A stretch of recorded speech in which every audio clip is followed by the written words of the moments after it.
السلام علیکم ورحمۃ اللہ وبرکاتہ۔ نحمده ونصلی علی رسولہ الکریم، اما بعد فاعوذ باللہ من الشیطان الرجیم، بسم اللہ الرحمن الرحیم، رب اشرح لی صدری ویسر لی امری واحلل عقدۃ من لسانی یفقہوا قولی۔ ناظرین، ہماری آج کی گفتگو کا موضوع ہے روزہ اور افطاری۔ افطار کا وقت بھی بہت خوبصورت وقت ہوتا ہے، ایک انجانی خوشی کا وقت ہوتا ہے۔ نبی اکرم صلی اللہ علیہ وسلم نے اس کے بارے میں فرمایا، للصائم فرحتان یفرحہما اذا افطر فرح واذا لقی ربہ فرح بصومہ۔ آپ صلی اللہ علیہ وسلم نے فرمایا، روزے دار کے لیے خوشی کے دو موقع ہیں جن میں وہ خوش ہوتا ہے۔ جب وہ روزہ افطار کرتا ہے تو اب خوش ہوتا ہے، اور جب وہ اپنے رب سے ملاقات کرے گا تو اپنے روزے سے خوش ہوگا، یعنی اس کا اجر و ثواب سامنے پا کر۔ تو بات یہ ہے کہ افطار کا یہ وقت نہایت اہم وقت ہے۔ یہ وقت کب شروع ہوتا ہے؟ قرآن پاک میں اللہ سبحانہ و تعالیٰ فرماتے ہیں، ثم اتموا الصیام الی اللیل، پھر پورا کرو روزے کو رات تک۔ گویا جب رات کا آغاز ہو جائے، رات شروع ہو جائے، سورج غروب ہو جائے تو وہ روزے دار کے روزے افطار کرنے کا وقت ہوتا ہے۔ غروب آفتاب روزہ افطار کرنے کی شرط ہے، اس سے پہلے روزہ افطار نہیں کیا جا سکتا۔ بخاری اور مسلم کی ایک روایت کے مطابق قال رسول اللہ صلی اللہ علیہ وسلم، اذا اقبل اللیل من ہاہنا وادبر النہار من ہاہنا وغربت الشمس فقد افطر الصائم۔ آپ صلی اللہ علیہ وسلم نے فرمایا، جب رات آ جائے، دن چلا جائے اور سورج غروب ہو جائے تو روزہ دار روزہ کھول لے۔ گویا دن کا جانا اور رات کا آنا وہ وقت ہے جب روزہ افطار کیا جاتا ہے۔ یہ بھی یاد رہے کہ روزہ افطار کرنے میں جلدی کرنا مسنون ہے، گویا سورج کے غروب ہونے کے فوراً بعد روزہ کھول لینا چاہیے۔ حضرت انس رضی اللہ تعالی عنہ فرماتے ہیں کہ ان النبی صلی اللہ علیہ وسلم لم یکن لیصلی المغرب حتی یفطر ولو علی شربۃ ماء، کہ آپ صلی اللہ علیہ وسلم افطار کیے بغیر مغرب کی نماز نہیں پڑھتے تھے، چاہے ایک گھونٹ پانی سے افطار کرتے۔ گویا اس سے یہ بھی پتہ چلتا ہے کہ افطار کا وقت مغرب کی نماز سے پہلے کا ہے، یعنی نماز نہیں پڑھنی چاہیے جب تک کہ افطاری نہ کر لی جائے۔ حضرت سہل بن سعد سے روایت ہے کہ رسول اللہ صلی اللہ علیہ وسلم نے فرمایا، لوگ برابر بھلائی پر رہیں گے جب تک کہ روزہ کھولنے میں جلدی کریں گے۔ جیسا کہ سحری کے بارے میں گفتگو کرتے ہوئے آپ کو بتایا گیا تھا کہ بہت جلدی سحری کرنے کی بنسبت تاخیر سے سحری کرنا لیکن وقت کے اندر زیادہ افضل ہے۔ اسی طرح افطار میں بھی بہت تاخیر نہیں کرنی چاہیے کہ مثلا رات کا جب بہت اندھیرا ہو جائے، عشاء کی نماز کا وقت ہو جائے تو ایک شخص سمجھے کہ اب افطار کرنا زیادہ ثواب کا باعث ہے کیونکہ میں نے سب لوگوں سے 1-1.5 گھنٹہ زیادہ لمبا روزہ رکھا ہے اور دیر سے کھایا پیا ہے، تو ایسا کرنا کچھ ثواب کا باعث نہ ہوگا بلکہ الٹا سنت رسول صلی اللہ علیہ وسلم کی مخالفت ہوگی۔ تو آپ نے فرمایا کہ لوگ بھلائی پر رہیں گے جب تک کہ افطار میں جلدی کریں گے، گویا اعتدال میں رہیں گے۔ تو اس سے یہ پتہ چلتا ہے کہ ہمارا دین ہمیں ہر معاملے میں اعتدال کا سبق دیتا ہے، انتہا پسندی ہمارے دین کا حصہ نہیں ہے۔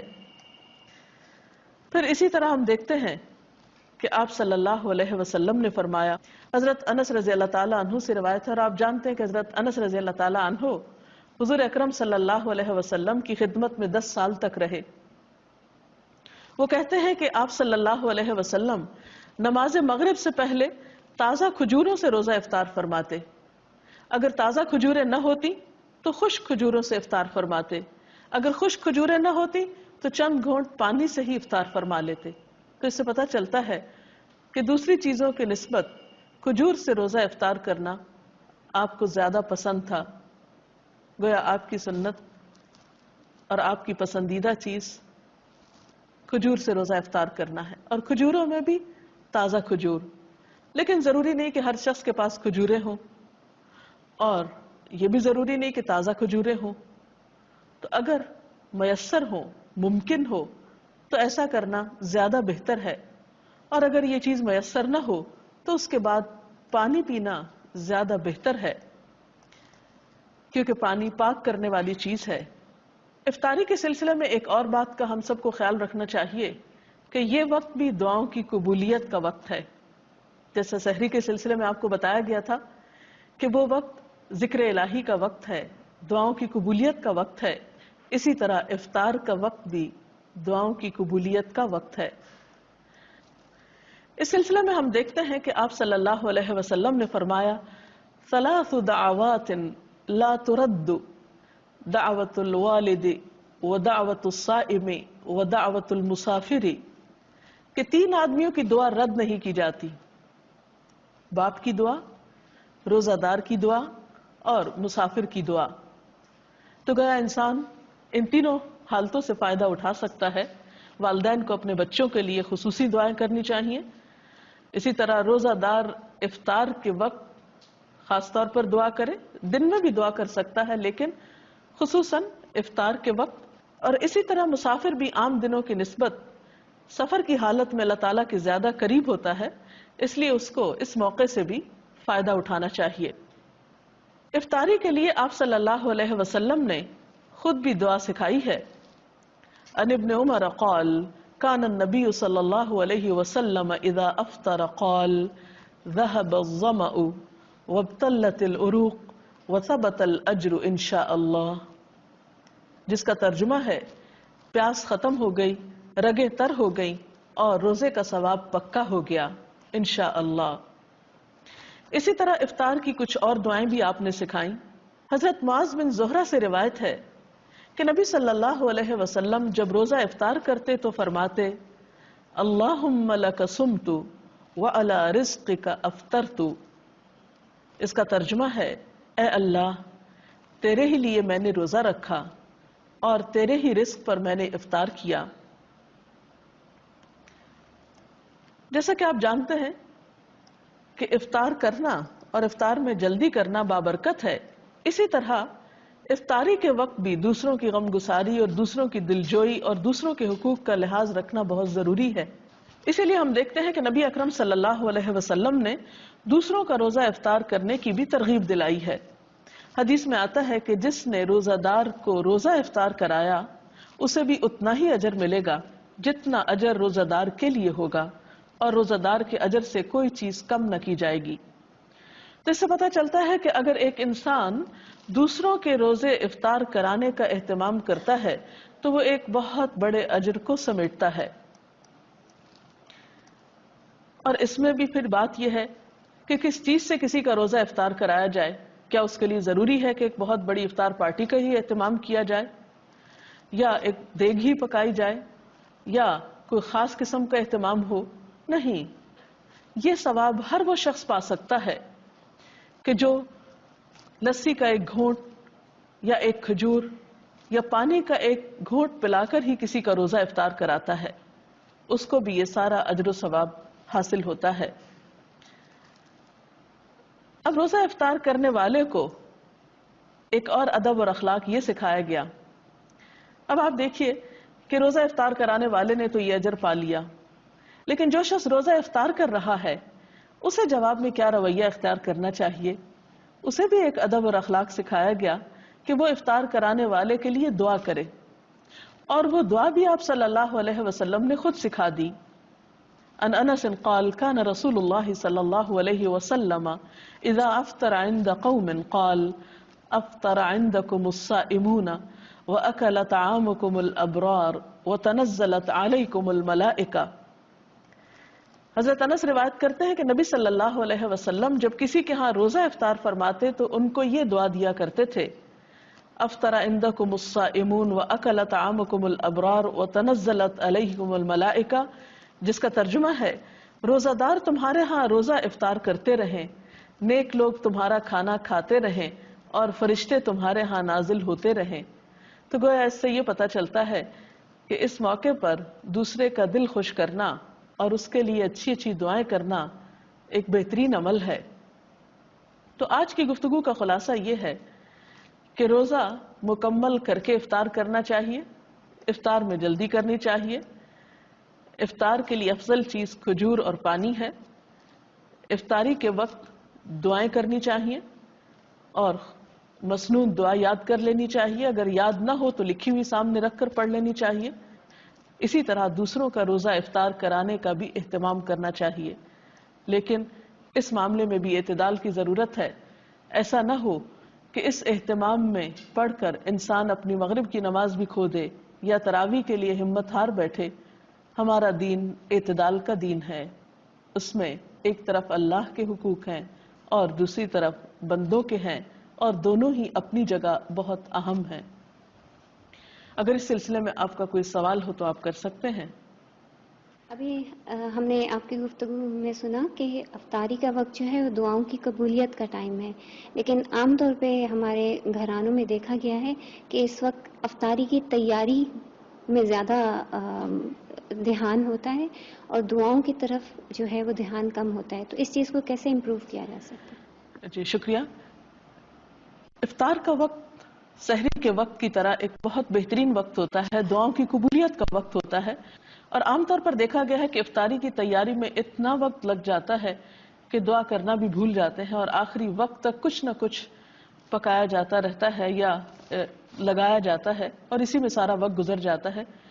اس سلسلے میں بات یہ کہ ایک تو اوور ایٹنگ روزے کے سارے مقصد کو ختم کر دیتی ہے، پھر بعض اوقات طبیعت میں اتنی گرانی ہوتی ہے کہ اس کے بعد نماز جو ہے وہ ایک بہت بوجھل اور مشکل کام محسوس ہوتا ہے، پھر اسی طرح اسراف بھی ہوتا ہے۔ تو اس میں بھی اعتدال کی ضرورت ہے۔ انسان افطاری کی تیاری میں اگر جلدی کرے اور آخری وقت یعنی روزہ افطار کرنے سے پہلے کے کچھ لمحات جو ہیں وہ تمام کاموں کو چھوڑ کر خصوصی طور پر دعائیں کرنے میں گزارے تو یہ ایک بہت بہترین عمل ہوگا۔ ہم میں سے ہر شخص محتاج ہے، ہر شخص کسی نہ کسی مشکل کا شکار ہے۔ ہم بعض اوقات دوسروں سے کہتے ہیں کہ آپ ہمارے لیے دعا کریں، وہ بھی ایک اچھی بات ہے، کروا سکتے ہیں دوسروں سے دعا، لیکن جب ہمارے اپنے پاس ایک وقت ہوتا ہے دعا کرنے کا، ہمیں اللہ تعالیٰ خود موقع دے رہے ہیں، اور انسان خود اپنے لیے جیسی دعا کر سکتا ہے سنجیدگی کے ساتھ، اخلاص کے ساتھ، آہوزاری کے ساتھ، وہ کوئی دوسرا کیسے کر سکتا ہے؟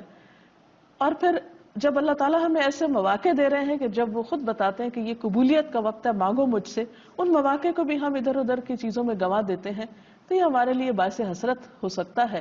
اس لیے ان اوقات کو آپ بہترین طریقے سے استعمال کریں۔ مثلاً آپ کیا کریں کہ اگر آپ کسی کے ہاں افطار کر رہے ہیں یا اپنے گھر میں افطار کر رہے ہیں تو افطاری سے پہلے جو بھی میسر ہو وہ قریب رکھ لیا جائے، اور پھر یکسو ہو کر اللہ تعالیٰ سے مناجات کی جائیں، ذکر کیا جائے، دعا کی جائے، اور پھر جب وقت آ جائے تو اس وقت افطار کر لی جائے، اور پھر نماز مغرب میں جلدی کی جائے۔ ایسا نہ ہو کہ ہم افطار کرنے میں اتنی تاخیر کریں کہ نماز کا وقت بہت لیٹ ہو جائے، کیونکہ نماز کا افضل وقت زیادہ بہتر ہے نماز کی ادائیگی کے لیے اجر و ثواب کے اعتبار سے، تو اس کا اہتمام بھی رہے۔ اور پھر بعد میں اگر کھانا کھا رہے ہیں تو اتنا زیادہ پیٹ بھر کے کھانا نہ کھائیں کہ عشاء کی نماز اور تراویح میں مشکل ہو۔ تو ان چند باتوں کا دھیان رکھنا بے حد ضروری ہے۔ السلام علیکم۔ میرا آپ سے سوال ہے کہ بادلوں کی وجہ سے کبھی کبھی سورج چھپ جاتا ہے، ایسا لگتا ہے جیسے غروب ہو گیا ہے، اور ہم اگر روزہ کھول لیتے ہیں تو کیا وہ ہو جائے گا؟ وقت سے پہلے روزہ افطار کر لیا جائے تو اس سے روزہ نہیں ہوتا، اس روزے کو آپ کو دہرانا ہوگا۔ کوئی اور سوال؟ افطار پارٹی کے متعلق قرآن کی روشنی میں کیا دلیل ہے؟ اس میں کوئی شک نہیں کہ مل کر کھانے میں برکت ہوتی ہے، یا افطار کے موقع پر آپ خود افطار اکیلے کرنے کی بجائے کسی دوسرے کو بھی شریک کر سکتے ہیں، دوستوں کو، عزیزوں کو، رشتہ داروں کو. لیکن عام طور پر اس میں بھی ہم حد اعتدال سے بڑھ جاتے ہیں. بعض اوقات صرف امیر لوگوں کو اس میں دعوت دیتے ہیں، یا صرف اپنے خاندان کے چند مخصوص لوگوں کو دعوت دیتے ہیں، اور غریبوں کو اس موقع پر بھلا دیا جاتا ہے. جبکہ رمضان کا مہینہ تو ہے ہی شہر المواسات، ایک دوسرے کی غم گساری کرنے کا مہینہ ہے، ایک دوسرے کی ہمدردی کا مہینہ ہے. تو اس معاملے میں جہاں آپ اپنے رشتہ داروں کو یاد رکھیں، دوستوں کو یاد رکھیں، اپنے ساتھ کام کاج میں شریک لوگوں کو یاد رکھیں، یا کسی بھی طرح جاننے والوں کو، وہاں ان لوگوں کو بھی ضرور یاد رکھیں کہ جو نہ آپ کے رشتہ دار ہیں، نہ دوست ہیں، نہ تعلق دار ہیں، لیکن وہ آپ کی افطار کے کہیں زیادہ مستحق ہیں، اور ان کے دل سے نکلی ہوئی دعائیں آپ کے لیے کہیں زیادہ فائدہ مند ہو سکتی ہیں. تو اس معاملے میں بھی ہمیں دیکھنا چاہیے. حضرت ابراہیم علیہ السلام اپنے کھانے میں ضرور کسی کو شریک کیا کرتے تھے. انبیاء کی سنت یہی ہے. آپ صلی اللہ علیہ وسلم بھی اس معاملے میں دوسروں کا خیال رکھا کرتے تھے. تو افطار پارٹی کی جا سکتی ہے، لیکن حد اعتدال کے اندر، جس سے دوسرے فرائض متاثر نہ ہوں. صحابہ کرام کا عام طور پر رجحان یہ ہوتا تھا کہ رمضان میں ایک دوسرے سے اجنبی ہو جایا کرتے تھے، تاکہ زیادہ سے زیادہ وقت ان کو عبادت کے لیے مل سکے. تو اگر ہماری عبادات پر اثر نہ پڑے اور ہماری روحانیت متاثر نہ ہو تو میل جول میں حرج نہیں ہے. اس کے ساتھ ہی ہمارے آج کے پروگرام کا وقت ختم ہوا چاہتا ہے. کل تک کے لیے اجازت چاہتے ہیں. اللہ حافظ.